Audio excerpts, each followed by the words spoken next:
Hi, and welcome to Usercentrics Google Tag Manager implementation video.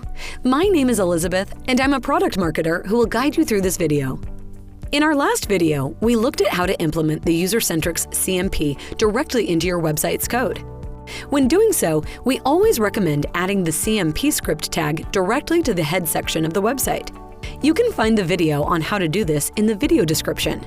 Now we would like to show you how to customize tags in the Google Tag Manager so that they only fire when consent is given.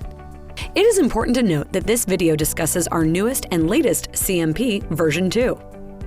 You can also find more information about our product in the video description.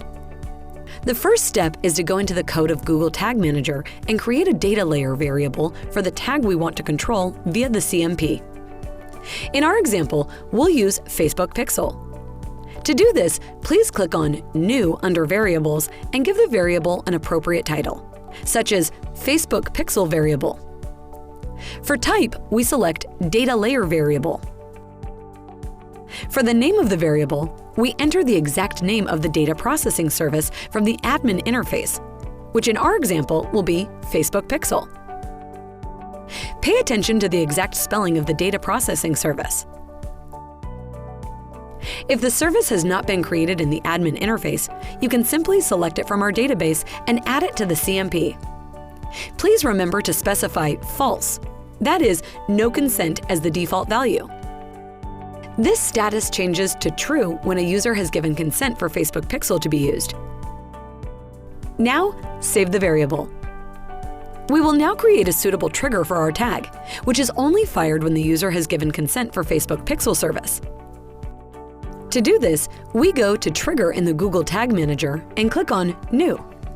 We will now give the trigger a suitable title, for example, Facebook Pixel Trigger, and select the type Custom Event.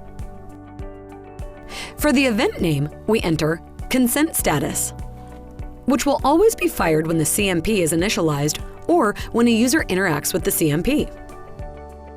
The correct spelling of the events can be found in our technical documentation for the Google Tag Manager, linked in the video description. You also need to add a checkmark next to Use regex matching. Then, select that the trigger fires only on some custom events, namely when the previous created data layer variable contains the value true, meaning that consent has been recorded.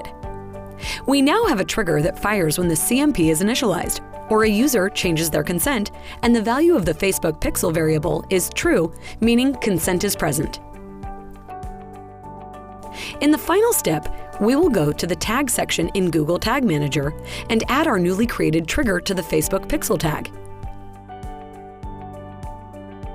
It's important to note that we set the tag to fire only once per page, that is, once per page in the tag's advanced settings. It generally makes no difference if you already had the tag set up, as in our example, or if you're only creating it now. Once you've added the trigger to your tag, you can use the preview function of the Google Tag Manager to make sure that the tag only fires if consent is given. Afterwards, publish the change by clicking the Submit button. Repeat the process shown in the video for all tags in your Google Tag Manager. If you use more complex trigger logic in your Google Tag Manager, you can also combine several triggers with trigger groups, for example. This way, you can ensure that the individual tags in the Google Tag Manager only fire when the users have indeed given their consent.